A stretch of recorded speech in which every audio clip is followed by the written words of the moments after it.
Hatuwezi kuzungumzia mafanikio ya serikali kuu bila kuzungumzia mchango wa serikali za mitaa. Najua baadhi yenu mwaka huu mtarudi kwa wananchi kwenda kuomba ridhaa tena, kwa wale ambao wamekaa kwa nafasi za wananchi. Lakini najua pia kuna madedi wangu, wakuu wa wilaya, sijui wanani ambao wana hamu sana ya kurudi kwa wananchi. Nilimwambia katibu mkuu kiongozi, peleka sakula serikali za mitaa. Nadhani waziri mmeipata. Yoyote mwenye nia ya kugombea atuambie mapema, ili tumpandishi wa chini yake ashike ile nafasi. Hatutaki pale tayari fomu zinatoka, watu wote wanakimbia kwenda kuchukua fomu, na mnatuacha serikali za mitaa hazina viongozi, hazina wasimamizi. Mnabakia kujaza watu ambao hawana experience.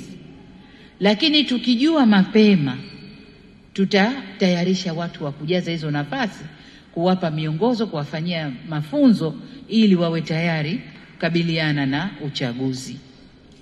Sasa usipojisema mapema, ukija ukichukua fomu mbele, umekosa yote. Umekosa fomu, umekosa cheo. Nafasi yako utaiacha. Ukituambia mapema, umekwenda kujaribu, umeshindwa na wewe ni mzuri, tutakufikiria kurudi.